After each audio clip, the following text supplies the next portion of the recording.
until last week. I know, I don't know if it got like.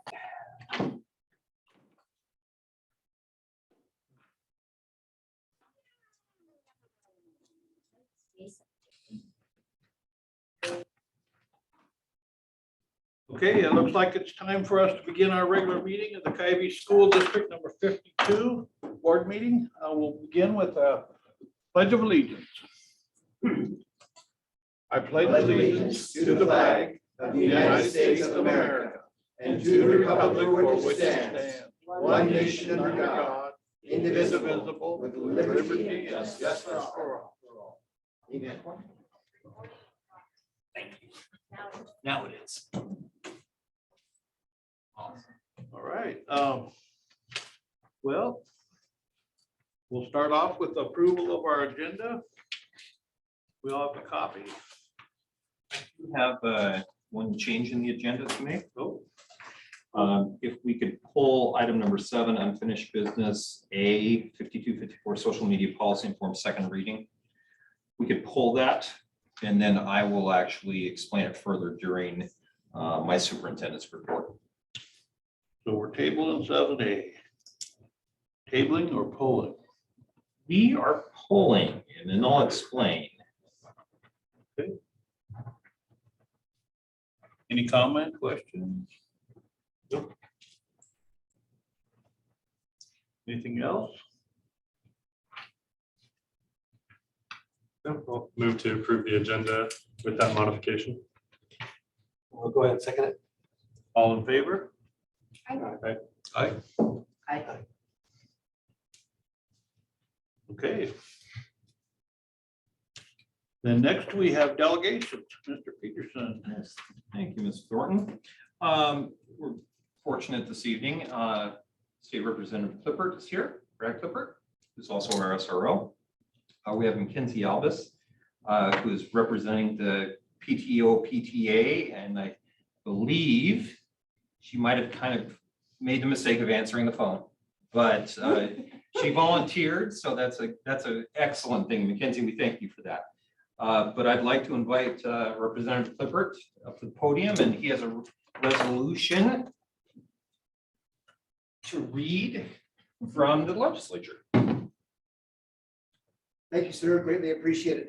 Hello, everyone. State Representative Brad Clifford. So this year, a citizen of Washington State asked me to recognize parents and their contributions to our children's education. So he offered language, and that was wonderful language. However, it didn't pass muster for both the majority and minority side. So it's truly a bipartisan effort. So the lead attorneys for both the majority caucus and the minority caucus worked for weeks, literally weeks, going over this, giving it to me for review back and forth, and we finally came up with this language that both the lead attorneys in the House, minority and majority caucus, and I agreed upon. So here we go. House resolution from the House of Representatives, number 2022-4649, signed by Representatives Clippert, Chambers, Clicker, Binky, Chase, Graham, and Kraft. Whereas parental and familial involvement in their children's education promotes many positive and important results for children, schools, and communities. And whereas it is critical that the parents and families create a home environment that encourages learning, express high but not unrealistic expectations for their children's achievement and future careers, and to the extent they are able, become involved in their children's education at school and in the community. There's 7 whereases and 1 therefore, so we're down. We got just 5 more whereases. Whereas students with involved parents and families are more likely to have higher grades and test scores, attend school regularly, have better social skills, show improved behavior, and adapt well to school. And whereas work schedules and other factors may pose barriers to parental and familial involvement in schools, and identifying and tackling those barriers benefits students, parents, and our local schools. And whereas when parents and families are willing and able to be involved at school, and barriers to their participation come down, the performance of all the children at school, not just their own, tends to improve. Research findings show the more comprehensive and well-planned the partnership between school and home, the higher the student achievement. And whereas when schools have a high percentage of involved parents and families in and out of schools, teachers and principals are more likely to experience higher morale. There is enhanced communication and relations between parents, teachers, and administrators, and teachers and principals acquire a better understanding of families, cultures, and diversity. And last whereas schools and teachers can foster parental and familial involvement by assigning homework designed to increase student-parent interactions, holding workshops for families, and communicating to parents and families about their children's education. Now therefore be it resolved that the House of Representatives recognize that parents and families have an important and a fundamental role in their children's upbringing, and acknowledge and honor the parents and families of Washington State students and the many hours they spend supporting their children's education, teachers, and school. I hereby certify this to be a true and correct copy of Resolution 4649, adopted by the Washington State House of Representatives, February 23rd, 2022, Chief Clerk Bernard Dean. And ladies and gentlemen, today I went to our staff at the high school. I said, who is our current PTO, PTA leader? And they go, I don't know. And so then I went down to the elementary staff, same question. Well, there was Janelle, and then there was before her was Hilka, but I don't know. But there is someone who's expressed interest. Well, who's that? And they said, well, she has a brand new student here, just starting 5th grade. Her student's name is McKenna Albas, and her name is Mackenzie. So I got her phone number and I called her and I said, I heard you're interested in our PTA, PTO. And would you maybe even consider being our leader? And would you maybe even consider coming to the school board meeting tonight and let me present this resolution to you? And as stated by our superintendent, she was kind enough to accept my offer, my phone call. And ladies and gentlemen, would you please welcome to this platform at this time, Mackenzie Albas. Come on up, Mackenzie. So as the most interested parent in our school district at this time, I now present this House resolution to you, and thank you very much for your interest in our children, your children's education, and all children. Would you like to introduce or say anything to the school board before I get out of your way? No, just thank you for having me here. Thank you. Thank you for being here. Great meeting. And we just, I think, doubled your occupation in today's meeting. Can we get it? Absolutely. Do you want to come and join us? In fact, would the whole school board want to come and join us? Dale? I don't care. I Sure. guess. Come on, we'd love to have you. So I'm going to present this to you, then present. And I'm sure I've already had a call from Como News today, KVI, KNU, and I'm sure that this will go published in their next. So here we go, presenting this to you. Shake with the right and with the left, perfect.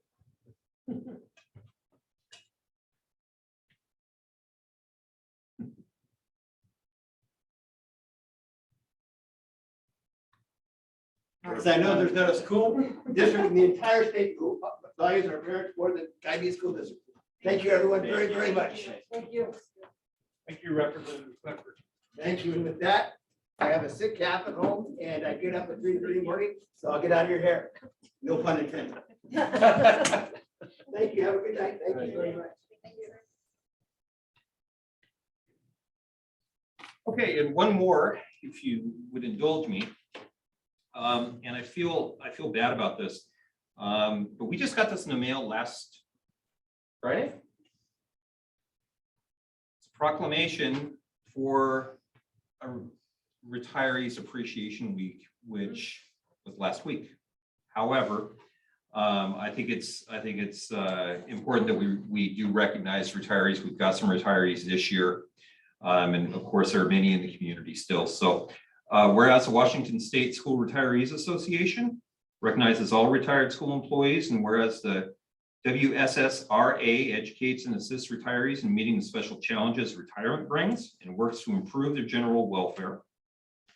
Whereas the WSSRA aids in advancing education by supporting high educational standards. And whereas the WSSRA promotes group and individual involvement in charitable projects and activities, sponsors scholarships, and maintains interest and participation in educational and community activities. Whereas the WSSRA supports and encourages retired educators to remain active in the education profession through volunteer activities associated with learning. Now therefore, I, Jay Inslee, Governor of the State of Washington, do hereby proclaim March 21st through 27th, 2022 as School Retirees Appreciation Week in Washington. Encourage all people in our state to join me in the special observance. Signed this 15th day of December 2021, Jay Inslee. So we apologize to all of our retirees who didn't get this at the last meeting. It must have got caught somewhere. So, but our sincere appreciation to all of our retired employees.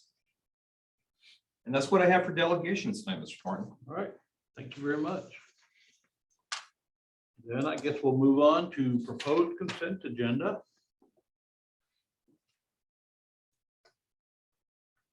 Is there any questions, discussion? I suppose we would have already brought it up, I suppose.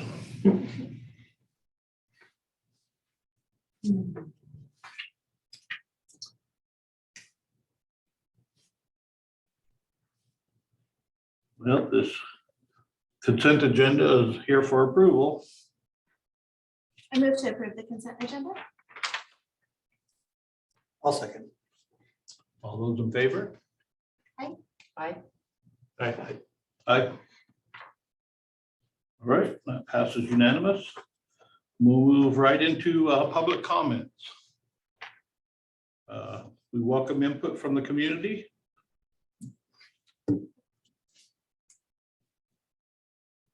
Anything electronically?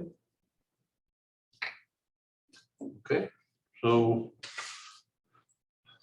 then we'll move right into new business. Yep. We will skip number 7 and go to 8.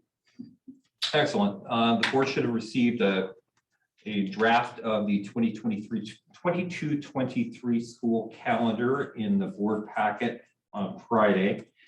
I should say that we received the final of our 3 bargaining units approval on the school calendar today. So all 3 bargaining units here in the district have approved the calendar. Of course, it's still open for discussion. If there are any questions or concerns that the board has, as the board is aware, we have kind of a pre-negotiated agreement that there are certain stipulations that we will try and follow. One, excuse me, one of which is we try and mirror the instructional days around Kennewick School District because of our cooperative with TriTech. So we want our high school kids to, for the most part, go to school the same days that TriTech is open. The things that are kind of up for debate are in between the start day and the end day. We have certain spring breaks dependent on where the 1st of April falls in the week. But we tend to, over the years, districts have really worked hard to try and get their calendars meshed because there are so many people, obviously, that live in one district, have their kids go to school in a different district, and they want to take the same vacations. I can remember a time when I was in another district, and the neighboring district 7 miles away had an entirely different spring break, and our kids crossed over all the time, and it was a mess. So the amount of work that the local regional districts have done to try and cement this, I think, is good. And I think the calendar that's proposed really, it matches up on most of the ideas that we pre-negotiate into our contracts, or excuse me, into our calendars.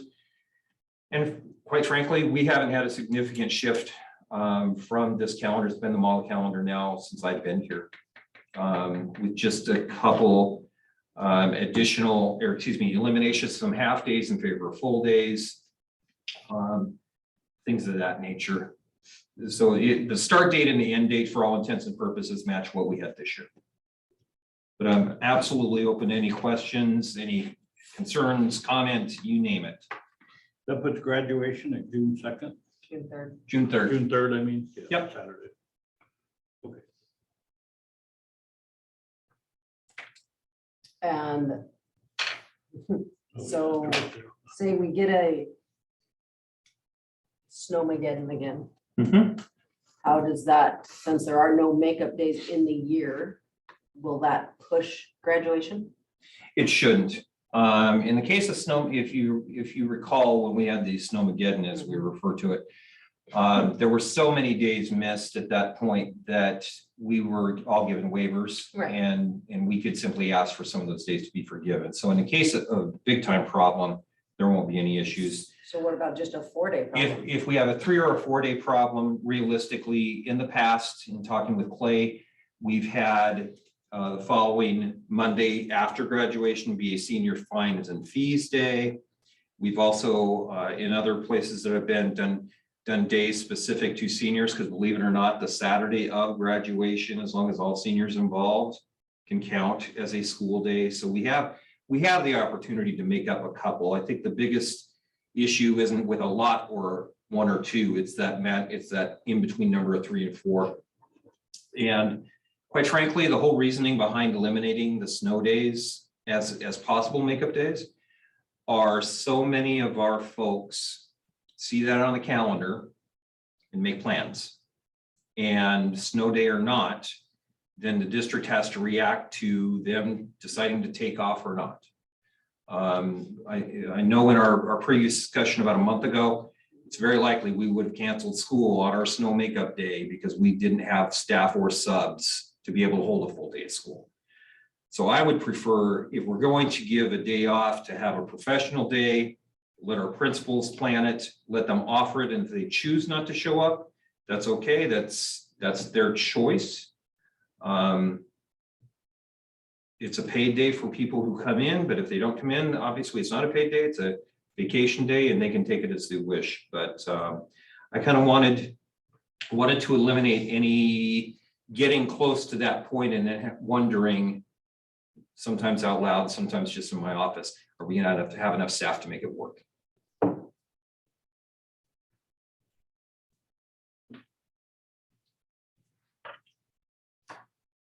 With the holidays falling on Sundays, kind of hard to make a 2-week clean break, isn't it? Yeah, Christmas break. in fact, that's one of the items that we have.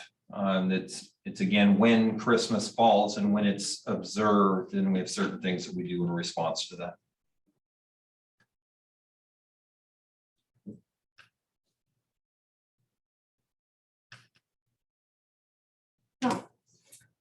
Be nice to get done that early. Yeah. We don't have any makeup days to tack on the end. So June 8th would be our last day. Correct.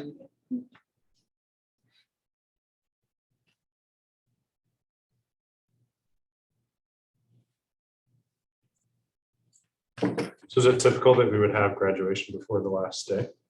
Yes, in the state of Washington, seniors are allowed 5 days.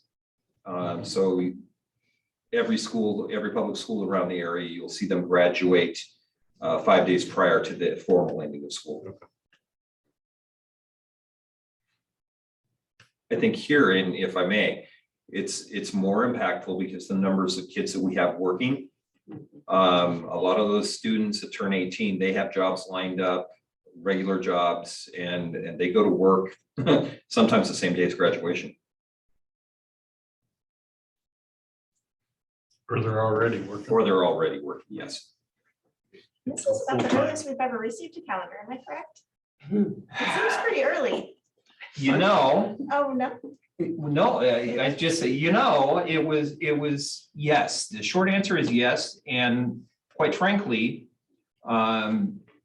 this is bargained, and it's in the language that we should start doing this in February to approve in March. So we're actually towards the tail end of when the language says it's supposed to be done, but I like it just because we can, the earlier we get it out there, the more opportunity we have for community members to make plans. You know, the earlier you can find your airfare for wherever you'd like to go over Christmas break, the better. But there are districts out there who approve calendars 2 years at a time, so we're not quite there yet, Goals. but yeah. Any other comments, questions?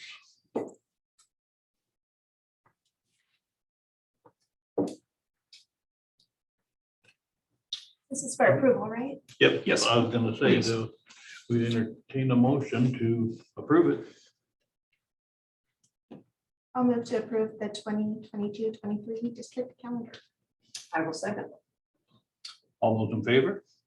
I, Aye. Hey, Okay, that was unanimous. We'll move on to the supplemental budget discussion. Okay. And again, this is a continuation of the PowerPoint that I sent you for the work session. I just want to bring to your attention some highlights from the supplemental budget. These have not been completely,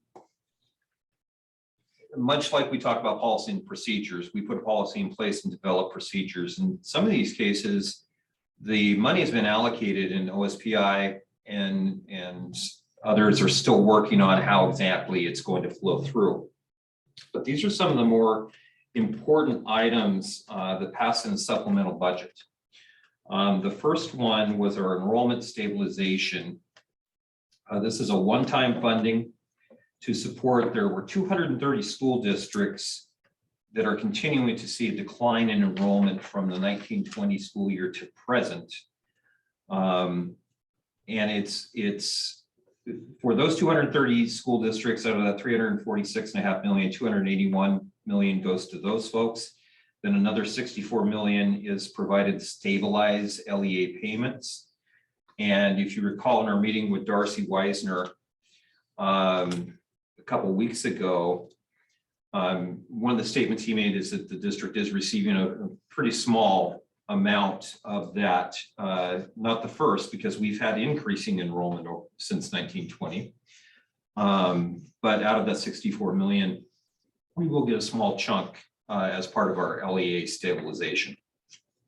So I think they went into this looking at supporting the schools that were decreasing enrollment, but then allowed for understanding there were some bigger swings. And especially in small districts, when you increase students, sometimes the money following it doesn't make a big enough impact to allow you to do some of the hiring and things you need to do to make up for that increase in staffing. Realistically, I think we were going to receive enough money for probably one extra teacher or two extra parapros. So those funds for Drew's benefit will be coming in. And there was much discussion about this at the Small Schools Conference, but that'll be coming in the last 4 months of this current fiscal year. So we'll see a very small increase to LEA distribution from that 60,000 or so. Staffing allocations, one of the bigger items of importance, and I'm sure Representative Clippert would agree this had a lot of talk, was increasing staffing allocations to increase staffing ratios for physical, social, and emotional support staff as part of the prototypical school funding model. I don't want to dive into the prototypical model and start pointing out its inadequacies, but this is the first shot at the legislature trying to address a part of that. And so this is where you would see your school nurses, your social workers, staff of those nature. You see increased ratios, and those are going to be increased over the 22-23 through the 24-25 school year. So it's not going to be an all at once, but you'll see that over a 3-year period, you'll see a pretty good chunk of change realistically coming to every district in the state around that idea. One of the things we touched on when Dan did his transportation update for the board, we are seeing a fund that was created specifically for special passenger excess cost reimbursement. And if you remember the conversation, primarily what this accounts for is when you, especially us as a small district, but there are many districts like us, who we send a bus for a student or two to access a special program that exists in another district. For instance, we have any students who we have that are deaf. We have a cooperative agreement with Pasco. So we send our deaf students to the deaf program in Pasco, which all the surrounding districts do. But when you put it under the standard reimbursement for transportation, that's one student or two students on a bus going each way. Well, the normal reimbursement would be, we would be paid for that student or those two students, whereas this fund is specifically meant to help reimburse districts for that cost of running those special buses back and forth. So that's a good thing for us in our district, because we are in that situation. Lap hold harmless. Again, this is a reaction to COVID and the declining enrollment that so many districts around the state saw. So all of our lap programming, so one of the things that Mr. Hahn is doing now is prepping our grants for next year for the 22-23 school year. And when he's looking at our percentages of students in poverty or percentages of students free and reduced lunch or those types of things, we're allowed to use either this current school year or the 19-20 school year points, whichever one's higher. So it's not going to make a huge amount of difference for us, but it does allow for districts that have seen a downturn to be able to recoup some of those losses. I'm really excited, as excited as I can be about federal food assistance, but the SEP program, which we've had here successfully for 2 years, is seeing an increase in reimbursements to school districts such as ours.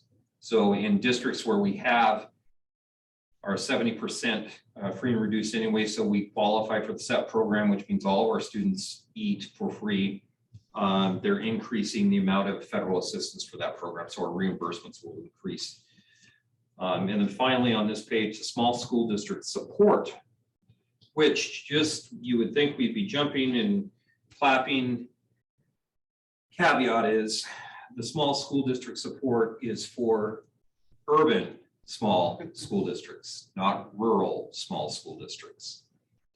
So if you think about that, those would be for our small school districts in Spokane County, King County, Vancouver area, where you've seen a trend away from the small school to a potentially bigger school because of either more offerings or such, especially during COVID, transportation issues, those types of things, is to support small schools with that. Trust me, the Rural School Alliance, of which we are a part, is they're already taking up arms to go after that one in the next session. And then the next page, a little bit bigger print so the people here can see it. Just again, more items. Residential outdoor school. Now you may think, gosh, what the heck? That has no bearing on us. Actually, it does. For the first time, we're going to be able to not have to spend levy dollars for Camp Wooten. And so while it's not a huge expense by any stretch, that is funding that's going to come through the state. And as Drew knows, and as the board knows, anything that we can draw back out of levy, anything we can draw back out of basic ed is dollars we can put somewhere else because the ability to use those dollars. Native American names, there's a few schools around us who are having to go through the name change, the mascot change. Luckily, we are not one of them. After exit running start, that is another COVID related expense because we have students, not that many, but we do have students in Running Start. And due to closure of Columbia Basic College, some of them fell behind. And by statute, they would have eliminated their ability to finish because they were closed for a couple of quarters. So this $3 million is specifically for students across the state who entered into a Running Start program but were unable to finish their AA as they had planned to, or their course of study as they planned to. So even though technically they've aged out, they're still going to be able to get supported funding for those programs. $2 million for continuing implementation of next generation science standards. There are districts locally that wish they had someone like Joni Ashley who is steeped in these standards already. So it should help us out in the professional development aspects of those. 1.5 million for continuing paraeducator training. That's the mandatory 14 to 28 hours that our paras have to complete within 3 years. And then again, some intensive tutoring grants that can be applied for. The nice thing about the intensive tutoring grants, if we're able to qualify for them, is again, those are dollars that we may be spending right now out of 21st Century, out of levy funding, out of ESSER dollars that we can recuperate and then move into a different area that doesn't have as many limiting factors. So even though those are small numbers by the state, you know, when you compare it from the state, big numbers for us, but across the state, they're not that big. There's still little pieces that we're going to be able to pick out of this. So those are the highlights. And while all of these exist in some of the updates, the TWIO updates that I've sent, I felt it was important just to kind of cut to the chase and get you through all the legalese and hit the high points in these. So like I said, the rules and regulations and how we access some of these dollars are going to be forthcoming. As soon as I get them, I'll forward them to Drew and then to the board as well. Some good opportunities. The single largest off-year supplemental budget that the state has ever done. And that's what I have for a supplemental budget discussion, but welcome to entertain any questions or find out any answers for anything if I can for you. I would like to rally behind that small district support for the rural schools. So if there's any way you can get me in contact with other people doing that, I'd like to join their efforts. Jim Kolakowski is the head of the Rural Alliance, and now he is retiring. But, and this is one of our discussion points at Small School Conference, he's retiring, but he's still going to be involved with the rural schools. So once we get who he's passing the baton on to and what his role is still going to be, I'll get that to board members. It's a great program. It's a great alliance for us and for other schools like us.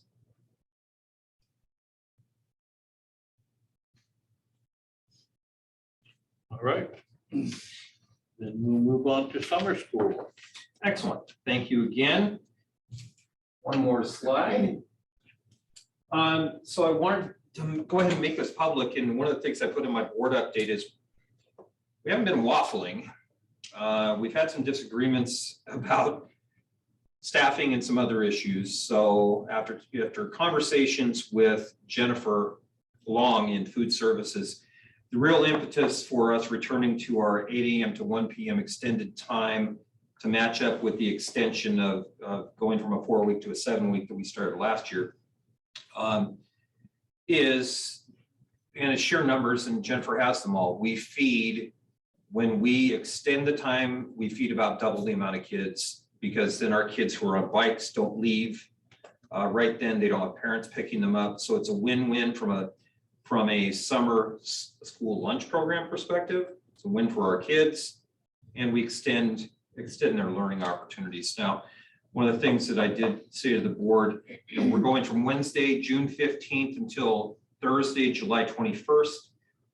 Week 1 is the only week where we go Wednesday through Friday to get them started. And then weeks 2 through 7, we'll go Monday through Thursday. We do have July 4th off, which is a Monday. So we'll go 3 days that week, Tuesday, Wednesday, Thursday. Breakfast and lunch will be served. Transportation will be exactly like it was last year, meaning we aren't going to guarantee door to door for every kid. We're going to do our best, but any kid who wants transportation, we will set up a stop somewhere close by so they can access transportation. And then our special education students on IEPs and our ELL kids will be included. And I think it's important to note that one of the board's goals around inclusive education, getting our kids into the regular classroom, that will be followed up where it's not simply going to be special education or ELL specific. It'll be regular ed classes with special ed and ELL support. It was very successful last year. We served students who, quite frankly, hadn't had access to summer programming.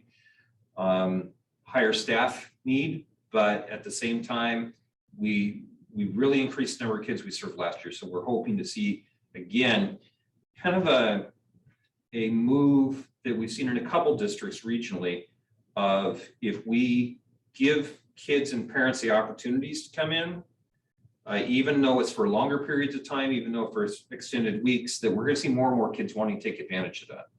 Especially important with COVID, but the main thing is I got commitments that if we don't have staff here, we will open this to outside teachers.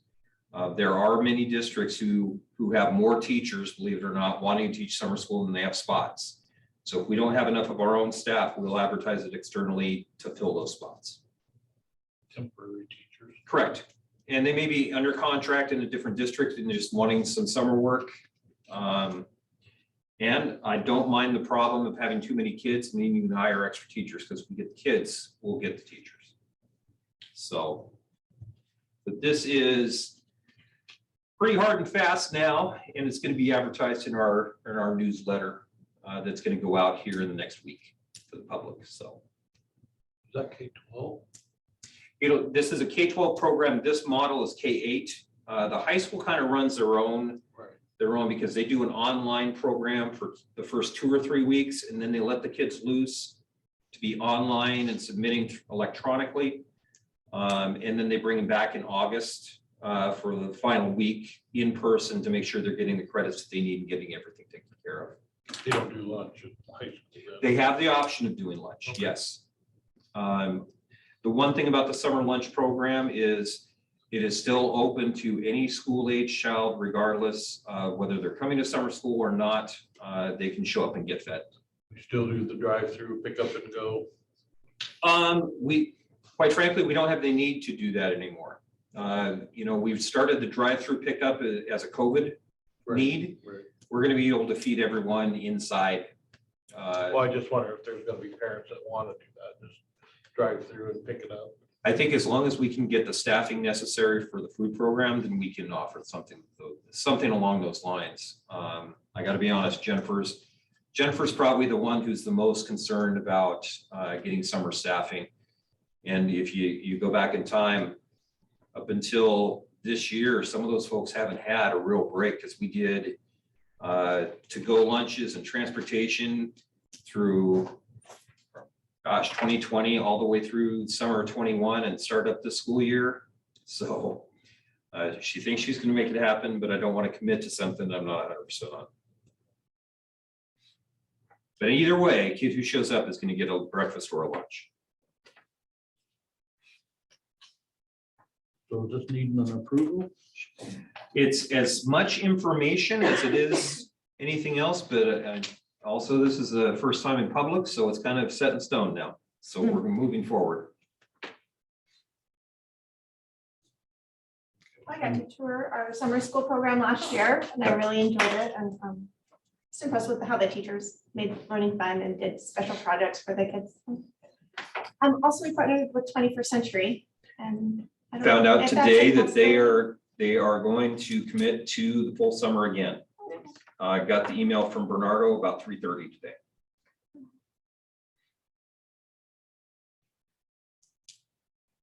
All right. So we'll plan, and I'll give the board an update in June after we start to let you know just how many kids are coming at each level and what they're working on.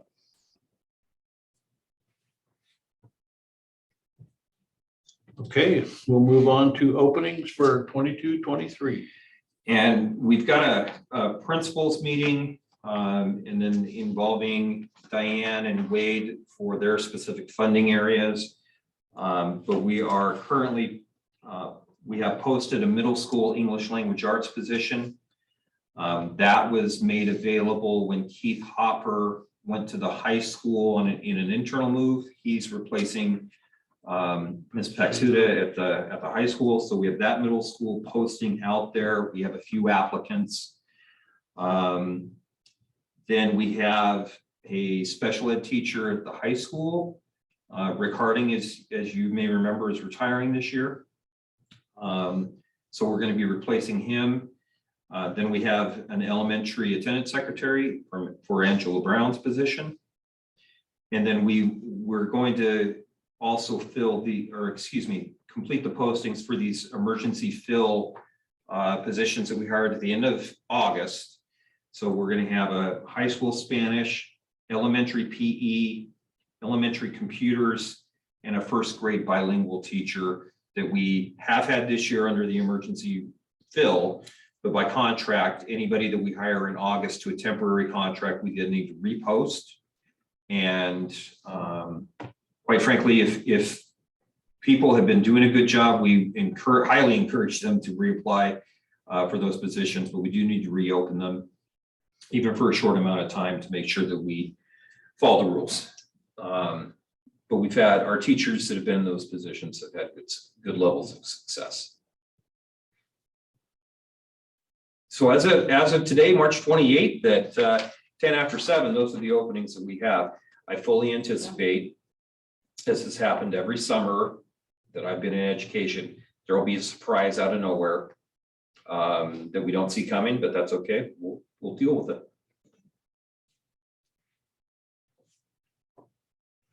All righty. Next is our resolution number 1. Resolution 1, 2022 is quite frankly a resolution for your approval, so we can get everything set up for Drew to be able to sign off on official documentation for district finances. And Mona, And yes, it includes both of them. yes, correct. Thank you for that. Any discussion, comments? No. I'll make a motion to approve resolution 01, 2022. I'll second. All those in favor? Aye. Aye. Aye. Unanimous pass. Thank you. We'll go to resolution 2-22.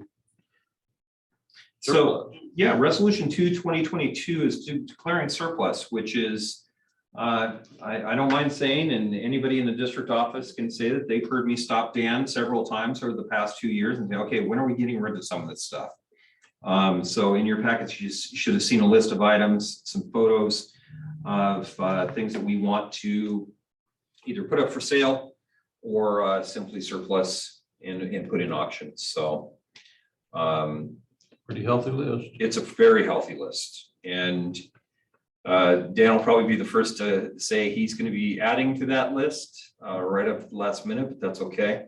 We do not want to become a storage facility. And quite frankly, there's a few of our areas that we're just taking up space, so it's time to get rid of some stuff. Yeah, too bad scrap metal is getting more money, or some of it would be.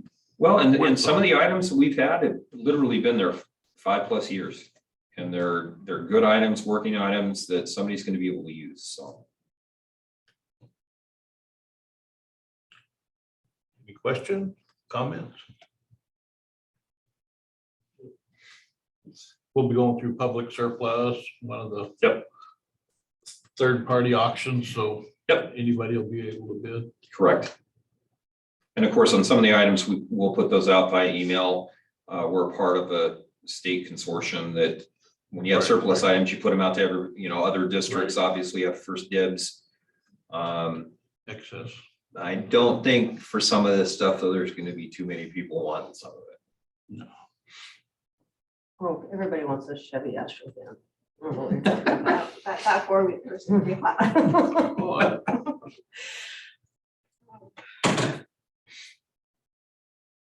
Dan sure he wants to get rid of all those tractors.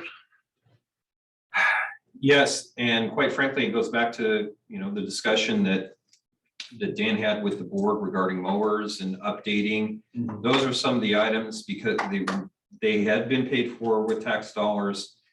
We can set prices on, and so we're not just going to give them away for free. There will be certain minimums that they have to bring in. And I imagine probably sooner rather than later, we'll give you an update on the funding that brings in and then where we're going with that funding. The mower. or Correct. whatever It's gonna be. Yep. Well, the chair would entertain a motion.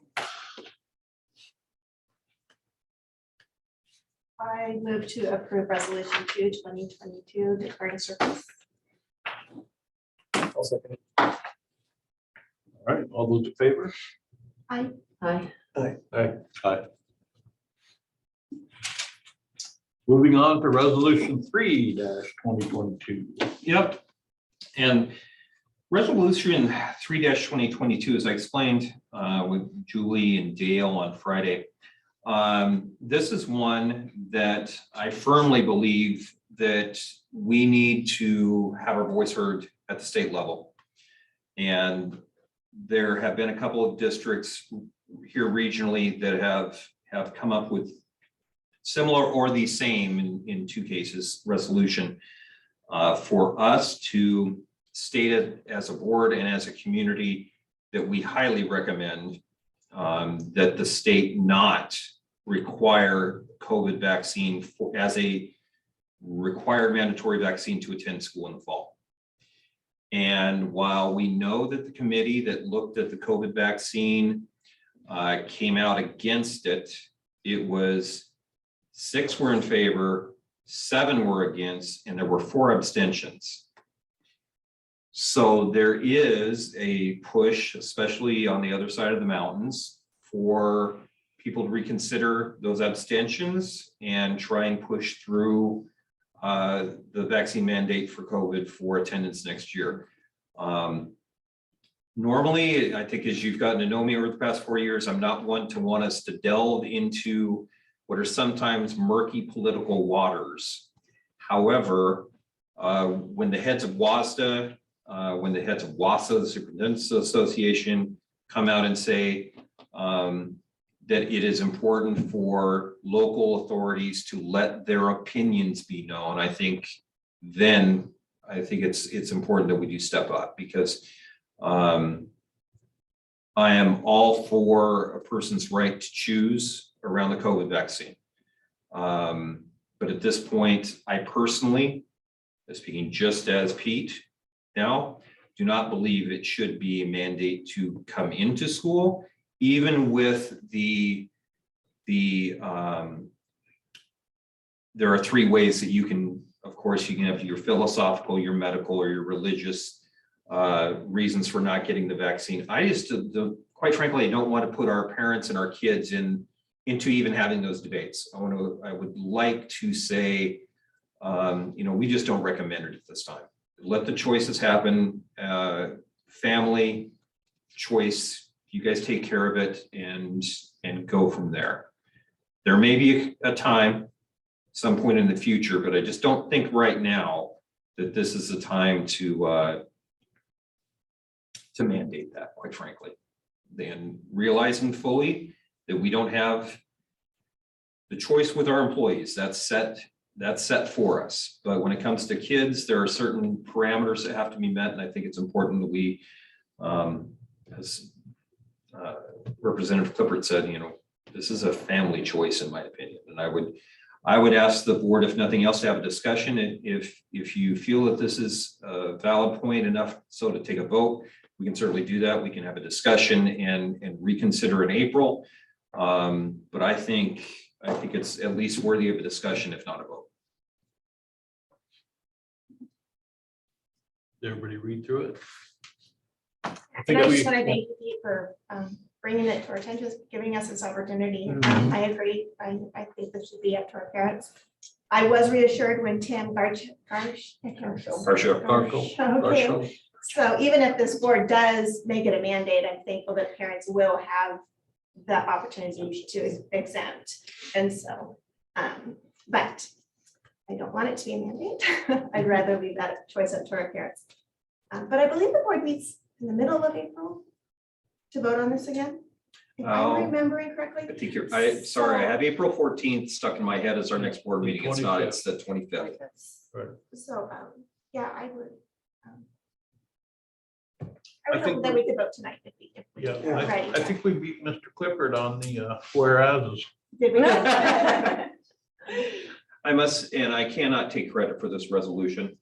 This was written and shared by another regional district, and quite frankly, she did such a good job that 2 other districts had written their own, eliminated theirs, and used hers. And she encouraged people to, as Superintendent Weister would say, rip and duplicate, which is what I did. But I think it's valid language, and I think that it's appropriate for our community, and realistically, I think it also sets the values that we stand for. And restates the understanding that we're not a political body. We're not addressing this from a political standpoint. We're addressing this from a student coming into school and best for our community standpoint. And support for families. Correct. So I just had two comments / questions on it. One in particular, and I apologize for not noticing this when I read it over the weekend, but the title itself, opposition to student COVID-19 vaccinations, I feel like that should be modified somewhat to say requirement, because we're not opposed to the vaccines themselves, right?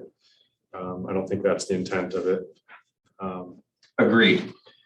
And then, Yes. Good point. and then just in the actual resolution itself down there, I would be in favor of some language that said at this time or something along those lines, because it says that we oppose making the COVID-19 vaccine required under the WAC. But At this time. at this time is what I would feel would be appropriate to add there.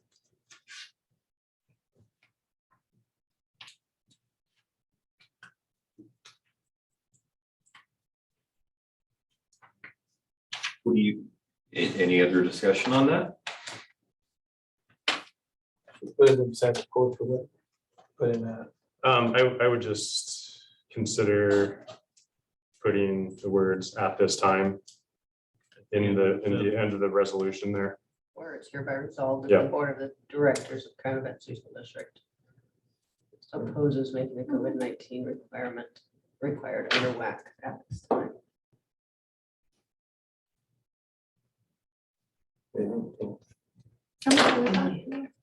We put a space between opposes and making, or am I just not seeing? I think, yeah, I think you're right. Either that's Opposes making, it's one word. Microsoft Word crunching letters Yeah. together, or Yours is up. So let's discuss the title.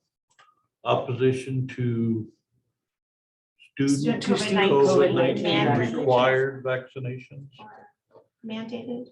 mandated.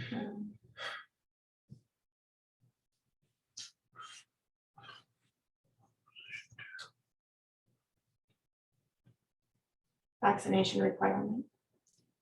something along those lines, I think would be appropriate. Vaccination requirement for attendance? Because I think that's kind of what they're getting at, is for them to come to, I think in some people's mind, for them to come to school.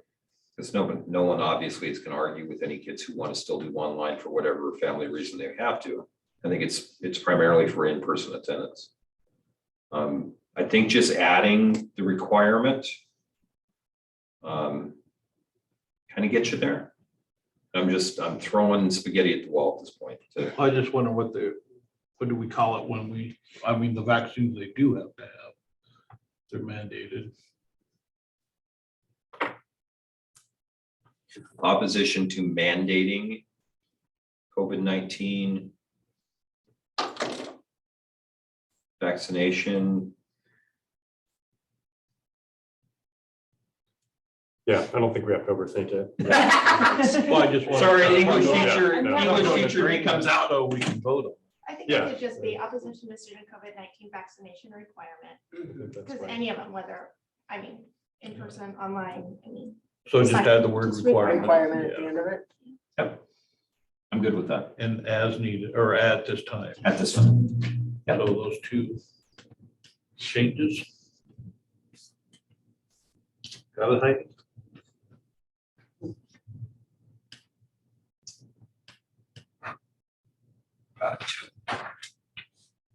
So the chair would entertain a motion of approval as adjusted. I move to approve resolution 3/2022, opposition to student COVID-19 vaccinations with the amendments we discussed. I will second. All those in favor? Aye. Aye.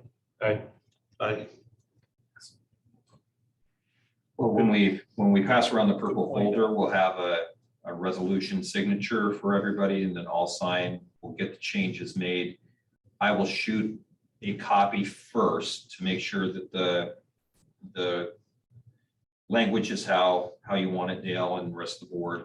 And then once it happens, we'll print an official copy and send it up.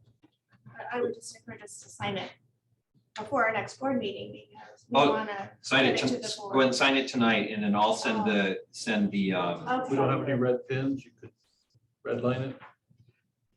Julie's writing with a red pen, she will I do that. have other. Well, I mean, that's how Yeah. official government, red line. Is that gonna work? We could I'm all still initial just it. Yeah, I don't know. questioning that. How are we gonna sign it then? It'll work if you sign this with the amendment and then he'll send it out and we can reply by email that you Okay. approve it and then I'll attach it to that Okay. prior to the, then it'll be done, just reply the email.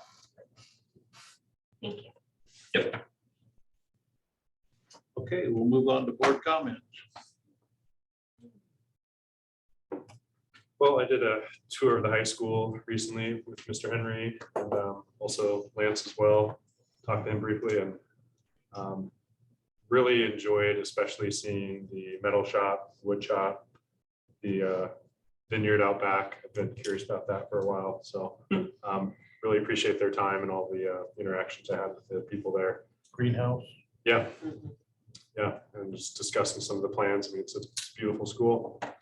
And also attended the concert on Friday and got out in time to see the end of the softball game. So took both my youngest with me and they enjoyed the music and actually behaved better than I expected. So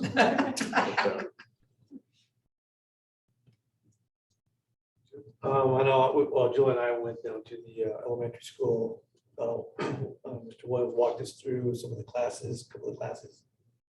It was good to get out there and talk to them, you know, just to get to know how things are going in elementary school.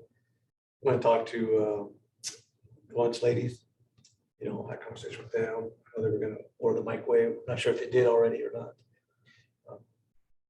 I'll get to there. Yeah, so, but yeah, it was good. It's good to get out there. And I think we have, you have another Yeah, walkthrough. yeah. I I can't would like to remember do- what's next. It's either the middle school or the high school. I'll have to check that. yeah. Okay, yeah, I would like to attend. It's not- I don't have it. I'm sorry. It's the middle of April, so, and then the middle of May. I can. Yeah, if you're interested in attending, Heidi can schedule that. You're more than welcome to join me for Okay. sure. Yeah, I just wanted to say I enjoyed my tour of the intermediate school. I loved their classroom themed doors. And I also learned, which I was really happy to hear, the students are able to go up a grade level for math and for reading instruction if they are scoring higher than their peers. And so, yeah, really enjoyed my tour. So. Is that done for all the grades or just certain fourth and fifth? As far as they're like, what Mr. Willis said was if they're fourth graders and they're advanced in reading, they can actually go up to the fifth grade during that time period. Is that for all the grades or just certain grades? We're encouraging it for all the grades. Because with the response to intervention, with the whole model, whereas we tend to focus on the lower level kids getting the interventions. If you look at it across the spectrum, what it also means, kind of like your high cap questions from earlier, it means giving kids access to learning at the grade level they're at. So I think we see more of it at the lower levels, making sure that we're making adjustments there, but I can't say for sure whether primary is doing it. But I know they're trying to and they're wanting to.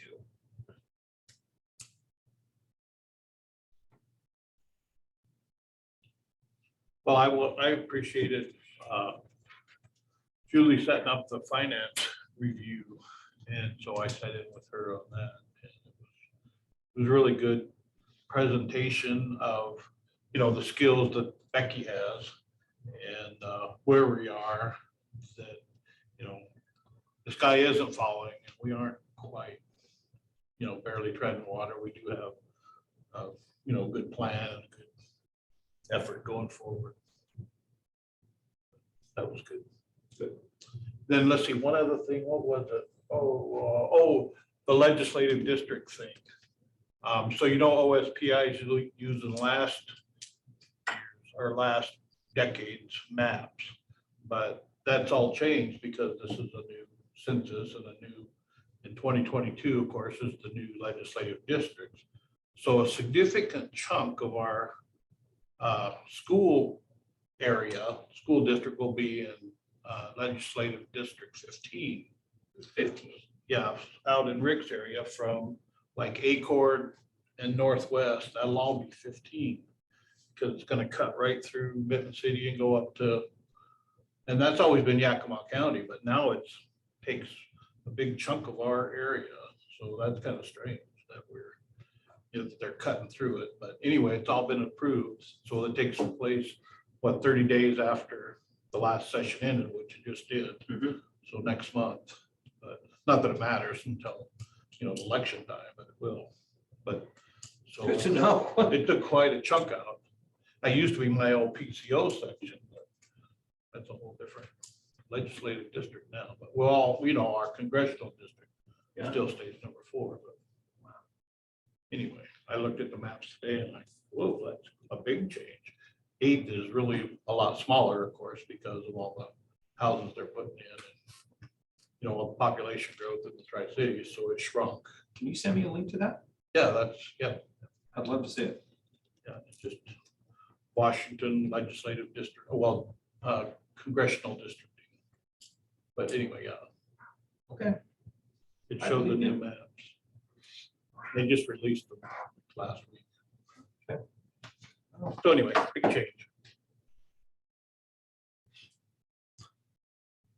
Any other comments? Okay, we'll move to our superintendent's report. Well, it feels like I've been talking a lot over the past 2 hours, and I have.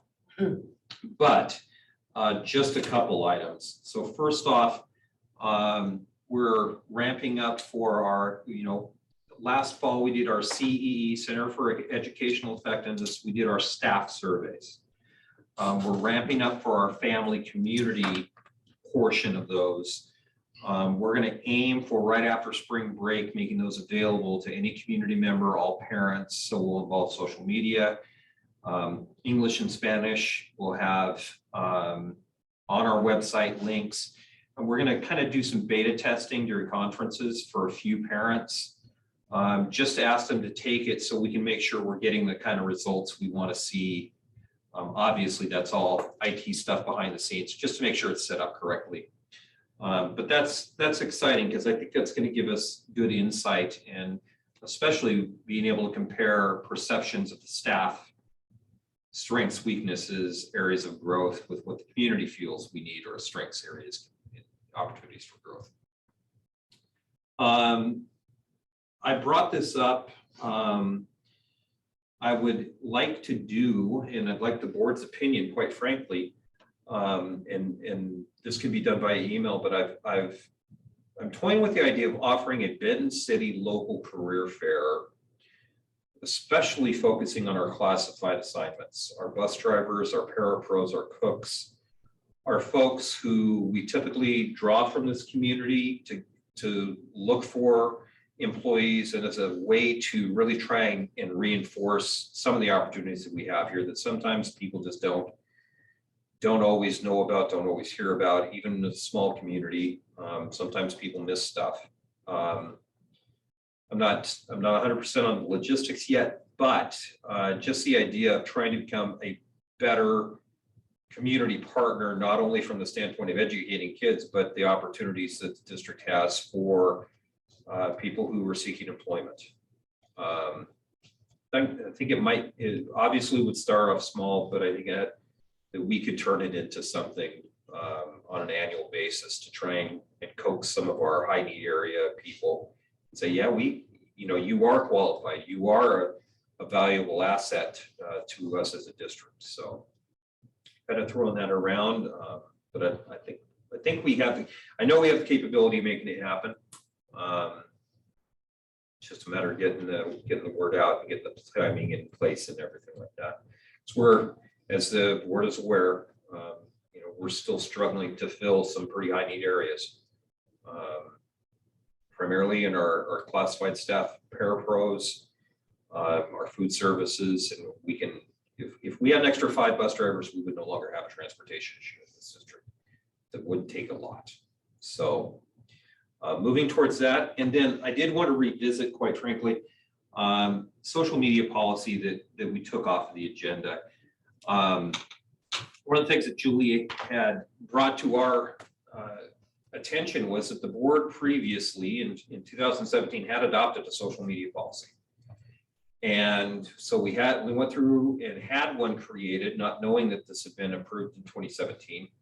And really, it's been about 2 weeks of looking at both of these policies side by side. Quite frankly, the one that the board adopted in 2017 as a policy will work just fine for what its intent was. And then, though, we can change the procedures and the documentation required to fit more what Molly has a need, or at least an updated procedure with what she feels our needs are. So what that means is that, as I said to the board, we had that policy that was approved in 2017, but never became public. And so I know Heidi was here, but I came in on Saturday too. And I just went through all of the agendas and packets all the way back through January of 2016. And I think I found the reason.